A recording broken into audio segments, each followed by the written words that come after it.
दोस्तों आपको भी कभी ना कभी ये प्रॉब्लम ज़रूर हुआ होगा कि आप किसी नई जगह पर गए, वहाँ पे नए लोगों के साथ में आप उतनी जल्दी घुल-मिल नहीं पाए या आपको लगता है कि बाकी लोगों से आपका उतना कन्वर्सेशन नहीं हो रहा है।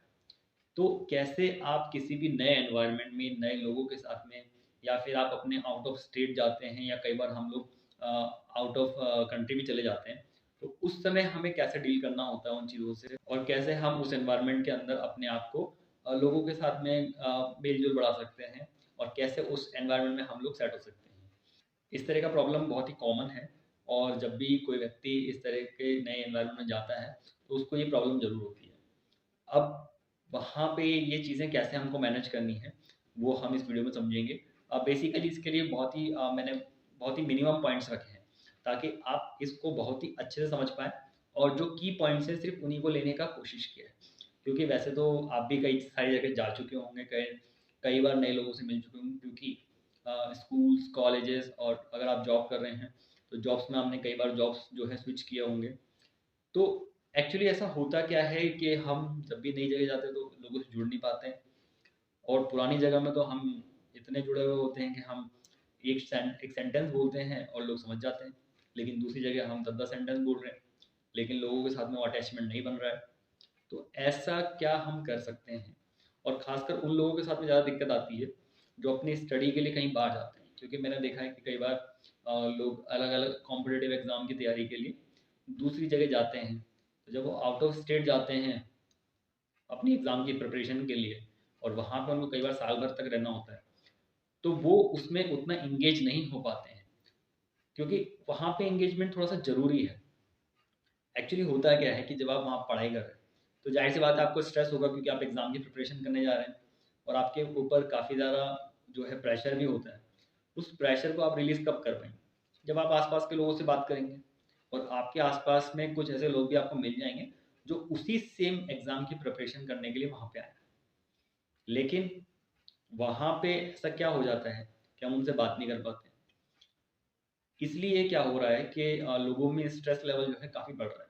स्ट्रेस पे हम लोग वैसे अलग से वीडियो बना चुके हैं, बट फिर भी इसके अंदर भी ये टॉपिक बहुत ही इम्पोर्टेंस रखता है कि इसकी वज़ह से स्ट्रेस कैसे बढ़ जाता है। क्योंकि होने को तो आपके आस-पास में 100-200 लोग भी हो सकते हैं, लेकिन हो सकता है कि शायद आपका फ्रेंड कोई भी ना हो। एक्चुअली उसके कुछ की पॉइंट्स हैं, तो चलिए शुरू करते हैं। इसमें सबसे पहला पॉइंट जो मुझे लगता है, वो ये लगता है कि हम जैसे ही किसी भी एनवायरनमेंट में एंटर करते हैं, हम जाते ही अपने आप को प्रेज़ेंट करना स्टार्ट कर देते हैं। ये सबसे गलत तरीका है। हालाँकि 90% लोग यही तरीका इस्तेमाल करते हैं। मैं अपने पहले के वीडियोज़ में भी कई बार ये सब बता चुका हूँ और कई बार मैंने सेमिनार्स में भी बताया है कि जब भी आप किसी नए एनवायरनमेंट में जा रहे हैं, पहले उस एनवायरनमेंट को देख लें। थोड़ा-सा उसको ऑब्ज़र्व कर लें कि वहाँ पे चल क्या रहा है, वहाँ के लोग किस तरह के हैं और हम जो कल्चर की बात करते हैं, फूड को लेके, है ना? ड्रेसिंग को लेके, सबका कल्चर अलग-अलग है। सबका खाने-पीने का तरीका अ, कपड़े पहनने का तरीका, हर एक चीज़ अलग-अलग हो सकती है। तो सबसे पहले आप वहाँ कल्चर देख लें, वहाँ कल्चर कैसा है? अगर आप थोड़ा-सा और इम्प्रूव कर सकते हैं, तो उस नई जगह पे जाने से पहले आप कुछ जो है इंटरनेट की हेल्प से आप कुछ चीज़ें वहाँ से सीख सकते हैं कि वहाँ पे किस तरह का कल्चर होता है, फूड किस तरह का है, बाकी सारी चीज़ें, वहाँ के लोग किस तरह से बिहेव करते हैं, ठीक है? सब लोग हर जगह के अच्छे होते हैं, बस उनका टोन बात करने का, उनके कुछ हैबिट्स और उनका फूड वगैरह थोड़ा कल्चर थोड़ा डिफरेंट हो सकता है, ठीक है? कुछ लोग थोड़े से सॉफ्ट होते हैं, कुछ जगह के स्पेशली और कुछ जगह के लोग जो होते हैं, उनका वॉइस टोन थोड़ा-सा हार्ड होता है, तो हमें अजीब-सा लगता है कि अरे! इसने कैसा कह दिया हमको।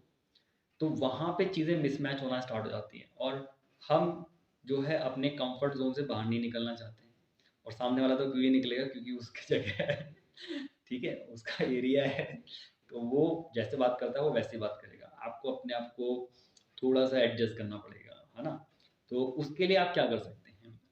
उसके लिए सबसे पहला जो हमने पॉइंट अभी डिस्कस किया कि आपको एनवायरनमेंट को जो है ऑब्ज़र्व करना है, देखना है क्या चीज़ें चल रही हैं, किस तरह से चल रही हैं, लोग किस तरह से एक-दूसरे से डील कर रहे हैं, ठीक है? मैं नहीं कह रहा हूँ कि बिल्कुल आप उनकी कार्बन कॉपी बन जाएँ, क्योंकि अगर आप उनकी कार्बन कॉपी बन जाएँगे, तो फिर उनको अजीब-सा लगेगा कि अरे! ये तो दूसरे स्टेट से है और किस तरह से मतलब ये तो हमारे जैसे बात कर रहा है, तो उनको कुछ भी नया नहीं लगेगा और लोग नई चीज़ें सीखने में बहुत इंटरेस्टेड होते हैं। तो आप जब उनके साथ में जब आपका मेल-जोल बढ़ जाएगा, तो वो आपके स्टेट के कल्चर भी सीखना चाहेंगे। ठीक है? मैं भी कई बार कई लोगों से मिलता हूँ, जो अलग स्टेट के होते हैं, तो मुझे बड़ा इंटरेस्ट आता है उस चीज़ें सीखने का, कि वहाँ का फूड कैसा है। फिर हम लोग हमारे फूड का डिस्कस करते हैं, तो हमारे कल्चर का डिस्कस करते हैं, वो अपने कल्चर का डिस्कस करते हैं। तो थोड़ा-सा अच्छा लगता है, बहुत ही हेल्दी एनवायरनमेंट बनता है। और आप मानेंगे नहीं, उस डिस्कशन में कई बार तो 1-1 घंटा निकल जाता है, पता भी नहीं चलता। तो बड़ा मज़ा आता है इन सारी चीज़ों में, और बहुत ही ईज़िली आप किसी भी कल्चर में, किसी भी स्टेट में जब भी जाते हैं, तो अच्छे से आप लोगों से मेल-जोल बढ़ा सकते हैं। उसके बाद में सेकंड जो चीज़ है, जब भी आप अपने आप को रिप्रेज़ेंट करें, एक चीज़ का ध्यान रखें, सामने वाला चाहे कैसे भी बात कर रहा हो, आपको उसमें थोड़ी-सी डिसेंसी रखनी है। ठीक है? आपको बिल्कुल भी कहीं पे भी कोई भी पॉइंट को लेके बिल्कुल एग्रेसिव नहीं होना है। आपको बहुत ही पोलाइटली अपनी चीज़ें रखनी है। क्योंकि जब तक आप पोलाइट नहीं रहेंगे, तब तक आप कहीं पे भी, ना सिर्फ़ अदर स्टेट, बल्कि आप अपने खुद के स्टेट में भी मेल-जोल नहीं बढ़ा पाएँगे अगर आप पोलाइट नहीं हैं। ठीक है? अभी आजकल क्या चल रहा है कि एक चीज़ जो काफ़ी सुनने में आता है, लोग बोलते हैं कि मैं बहुत ही स्ट्रेट फॉरवर्ड हूँ। देखिए, स्ट्रेट फॉरवर्ड होना बहुत अच्छी बात है, लेकिन अगर आपको उस वर्ड का मीनिंग नहीं पता है, तो आप प्लीज़ उसको ट्राई ना करें। क्योंकि स्ट्रेट फॉरवर्ड होने का मतलब कतई ये नहीं है कि आप सामने वाले का इंसल्ट कर रहे हो। ठीक है? जैसे हम में कुछ कमियाँ होती हैं, सामने वाले में कुछ कमियाँ हो सकती हैं। तो कई बार मैंने देखा कि स्ट्रेट फॉरवर्ड होने के चक्कर में लोग उनको वो चीज़ बोल देते हैं जो उनको नहीं बोलनी चाहिए। और अगर आप एक पढ़े लिखे व्यक्ति हैं, तो कम से कम आपको तो उस चीज़ का ध्यान रखना ही चाहिए। ठीक है? आप सपोज़ करिए कि अगर किसी भी व्यक्ति में कुछ डिसेबिलिटी है, जो कि सब में होती है। 100% कोई नहीं होता है, चाहे साइंटिफिक तरीका हो, चाहे कोई और तरीका हो। आप देख सकते हैं सब में कुछ ना कुछ प्रॉब्लम होती है। किसी को बोलने में प्रॉब्लम है, किसी का रीडिंग स्किल अच्छा नहीं होगा, ठीक है? और कई तरह की चीज़ें होती हैं, उन स्किल्स में कई बार कुछ अच्छा नहीं होता। कुछ लोग स्पोर्ट्स में अच्छे नहीं होते हैं, तो हमें ये नहीं बोलना चाहिए, "अरे! आपको तो स्पोर्ट्स ही खेलना नहीं आता।" तो ये स्ट्रेट फॉरवर्ड होने का बिल्कुल भी सही तरीका नहीं है। ये एरोगेंस की कैटेगरी में आता है। तो आपको एरोगेंट नहीं होना है, आपको स्ट्रेट फॉरवर्ड होने का मतलब पता हो, तब तो आप काम करें, नहीं तो इस पॉइंट को तो आप छोड़ ही दें, ठीक है? किसी भी पॉइंट पे बात करने से पहले आप ये देख लें कि आपको क्या उसकी पूरी नॉलेज है या नहीं। अगर आपको नहीं है, तो नहीं करें। उसके अलावा जो मैंने बताया, पोलाइटनेस होनी चाहिए, भले ही आपको पूरी नॉलेज है या पूरी नॉलेज नहीं है। अगर आप एक अपने से कम उम्र के व्यक्ति से मिलते हैं, तब भी आपको पोलाइट रहना है। उसका पीछे का रीज़न बता देता हूँ, क्योंकि कई बार ऐसा होता है कि हम लोग लोगों को बता तो देते हैं, इन्फॉर्मेशन तो दे देते हैं, लेकिन उसके पीछे का रीज़न नहीं बताते, और रीज़न नहीं बताने की वजह से लोग उसको कभी फॉलो नहीं करते। तो मैं चाहता हूँ कि कम से कम मैं आपको जो चीज़ें बता रहा हूँ, उसके पीछे का जहाँ तक हो मैं आपको रीज़न दे पाऊँ, ताकि आप उनमें से अगर कुछ चीज़ें भी फॉलो कर पाते हैं, तो कहीं न कहीं आपके लिए और हमारी सोसाइटी के लिए अच्छा हो सकता है। तो पोलाइट अगर आप वे में किसी से बात करते हैं, इवन अपने से उम्र में जो छोटे व्यक्ति हैं, उनसे, होता क्या है कि वो लोग आपसे सीख रहे होते हैं। वो देखते हैं कि हमारे बड़े भैया, हमारे अंकल कैसे बात कर रहे हैं। वो जैसे बात करते हैं, धीरे-धीरे आपसे कम उम्र के व्यक्ति जो हैं, वो भी उसी तरह से बात करना स्टार्ट। अगर आप अच्छे से बात करेंगे, तो वो भी सबसे अच्छे से बात करेंगे, और एक हेल्दी एनवायरनमेंट जनरेट होगा। और अगर आप उनसे थोड़ा-सा हार्श तरीके से बात करेंगे, तो वो यही सीखेंगे कि हमसे बड़े लोग इस तरह से बात कर रहे हैं, तो हमें भी ऐसे बात करनी चाहिए, जो कि बिल्कुल गलत तरीका है। तो आप उनको अच्छी चीज़ें सिखाने का कोशिश करें, ऐसी चीज़ ना सिखाएँ, जिससे आपका तो नुकसान हो ही रहा था, उस व्यक्ति का भी नुकसान हो जाए, जो कुछ टाइम आपके साथ में स्पेंड कर रहा है। ठीक है? तो ये चीज़ का थोड़ा ध्यान रखें। और इसी वजह से कई बार जो है आप कहीं पे घुल-मिल नहीं पाते हैं, क्योंकि आप कुछ ऐसे हार्श वर्ड्स का या फिर इस तरह के टोन का इस्तेमाल कर लेते हैं, जो कि आपको नहीं करना चाहिए, जो किसी भी तरह से एप्रोप्रिएट नहीं है। उसके अलावा तीसरा जो पॉइंट है, वो पॉइंट ये है कि जब भी आप इस तरह के एनवायरनमेंट में जाएँ, तो कोशिश करें पहले लोगों से सीख लें। ऑब्ज़र्व तो आपने कर लिया, पोलाइट भी आप रह लिए, अब चीज़ें आती हैं अडॉप्ट करने की। देखिए, चाहे कोई भी पर्सन की बात है, चाहे वो सोसाइटी में हो, या फिर और भी अगर मैं किसी दूसरी चीज़ की बात करूँ, तो अडैप्टिव होना बहुत इम्पोर्टेंट है। अगर आप रिजिड रहेंगे, तो आप फिक्स माइंडसेट के व्यक्ति कहलाएँगे, जो कि कुछ भी सीखने में बिल्कुल इंटरेस्टेड नहीं है। जो व्यक्ति सीखने में इंटरेस्टेड नहीं है, ज़ाहिर-सी बात है, ना तो उसके अंदर खुद वो डेवलप कर पाएगा, ना दूसरों को डेवलप कर पाएगा। और जो दूसरों को डेवलप नहीं कर सकता, लोग उससे थोड़ा-सा डिस्टेंस मेंटेन करना चाहते हैं। तो आप नई चीज़ें सीखने का कोशिश करें, वो आपको नई चीज़ें सिखाएँगे। आपको हो सकता है उन नई चीज़ों का बेनिफिट न सिर्फ़ अपनी पर्सनल बल्कि प्रोफ़ेशनल लाइफ़ में मिले। क्योंकि हमेशा सीखते रहने से हम अपनी प्रोफ़ेशनल लाइफ़ में भी ग्रोथ कर सकते हैं। क्योंकि आपको नहीं पता है कि आप कब किस तरह के रीजन के व्यक्ति से आपकी मुलाकात हो जाए, तो आप कैसे डील करेंगे? ठीक है, घुलना-मिलना एक अलग चीज़ हो गया, लेकिन अगर प्रोफ़ेशनली वो व्यक्ति आपसे मिल जाए और अगर आप एक बिज़नेस से जुड़े हुए हैं और अगर वो व्यक्ति दूसरे स्टेट का है और आप उससे घुल-मिल नहीं पा रहे हैं, आपका डिस्कशन ही नहीं हो पा रहा है, तो आप कैसे आगे बढ़ेंगे? तो इसलिए भी ज़रूरी है। उसके अलावा जो चौथा और सबसे इम्पोर्टेंट पॉइंट ये है कि जब आपने सारी चीज़ें सीख ली हैं, आप लोगों से थोड़ा-सा घुल-मिलने स्टार्ट हो गया है, अब जो है आपको थोड़ा-सा केयरफुल रहना है। केयरफुल रहने का मतलब यहाँ पे मैं आपको क्लियर कर दूँ, कुछ लोग जो है वो माइंड से खेलने का कोशिश करते हैं।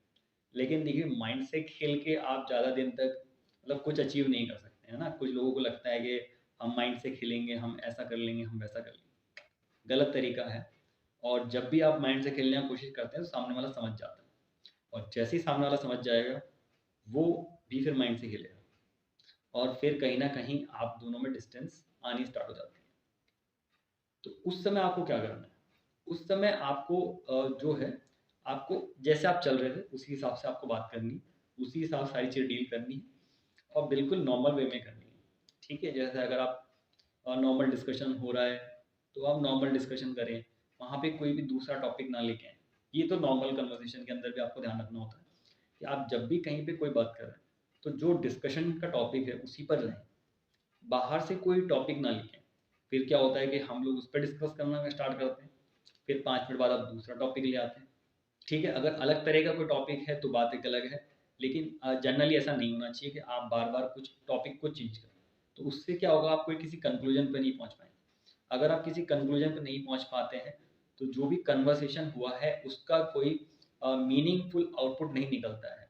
तो जब तक कोई मीनिंगफुल आउटपुट या कन्क्लूज़न ना निकले, तब तक वो कन्वर्सेशन जो है वो बेकार रहती है या फिर आप बोल सकते हैं कि वो बिल्कुल टाइम वेस्ट हो गई है। ठीक है? तो आप हमेशा चीज़ों को वैल्यू प्रोवाइड करें।